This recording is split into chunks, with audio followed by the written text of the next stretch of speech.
Good afternoon, everybody. It's Bobby here. I just want to get on real quick. A couple days ago, I had posted on my timeline, on my page, about my credit and the result of my credit going from a 424, 438, all the way to now 642. And since then, I've been getting questions about what I did, what helped me to increase my credit. So I just want to share some information with you guys. Hopefully that it'll be a blessing to you.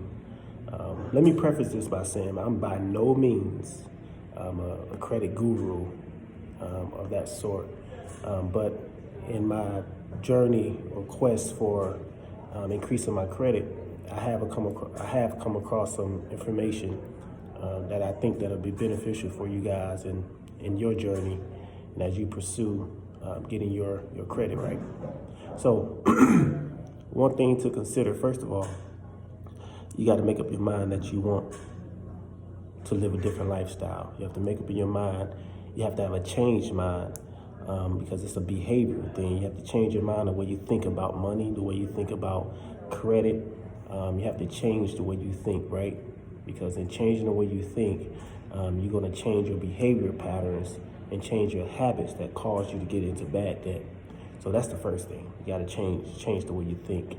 But a few things to consider when you're talking about credit, right? So there's 5 things. There's 5 factors on our credit report that makes up our score, right? So you have your payment history that take up 35% of your score. Then you have your credit utilization, and I'll break all these things down in a few minutes. You have your credit utilization, which makes up 30% of your credit score. And then you have your length of credit, right, that makes up 15% of your credit score. Then you have new credit, which makes up 10%, and then you have a credit mix, which also takes up 10%.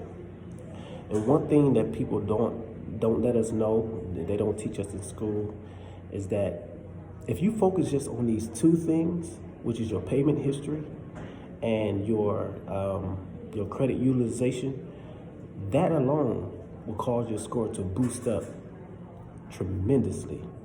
If you don't know if you don't know nothing else about credit, if you don't know nothing else about what to do, focus on paying your bills on time, your payment history. And when I say on time, I mean don't wait till your payment due date, but make sure your credit, and I'll get further into this in a minute, your credit utilization is well under. I would say let your threshold be 10% if you can do that, or don't go past 25% of your credit utilization. And what that is that your credit utilization is the percentage of your balance and what your credit limit is, right? You get a credit card for $300. Your creditor issue a credit card for $300. Your credit limit, your balance should not exceed $80. A lot of people mess up when they take that money and they just spend it all up or get close to their credit limit. You don't want to do that. Let your credit limit be, your balance be $80.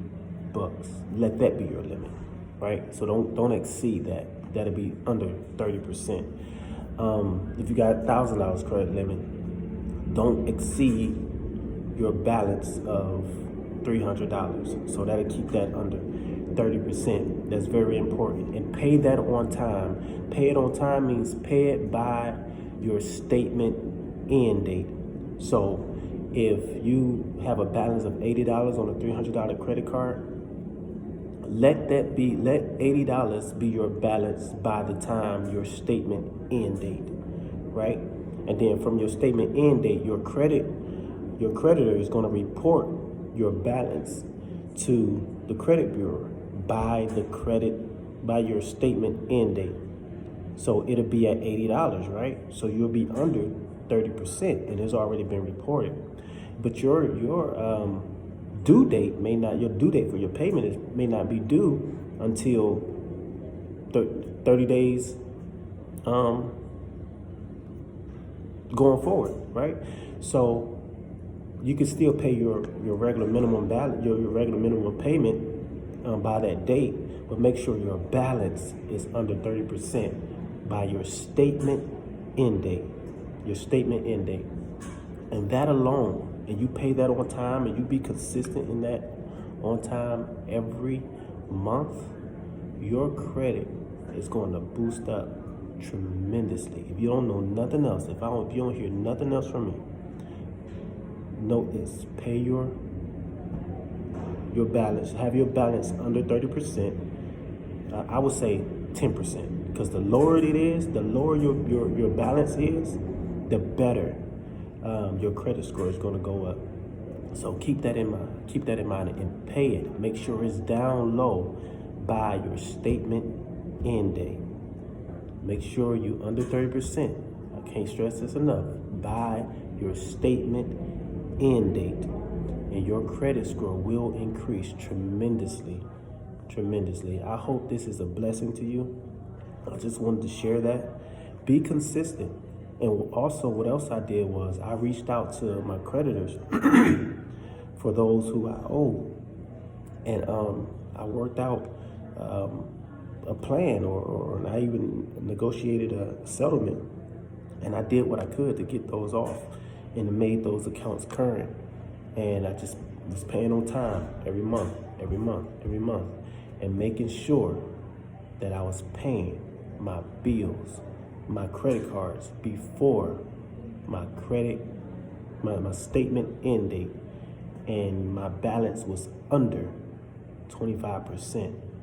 So I hope this helps. If you have any questions, let me know. I just want to share this information. This free game. I'll pass out my offering plate some other time. No, but take that information with you. I hope it's a blessing to you, and you got a bright future. Remember that there's greatness in you. God bless you.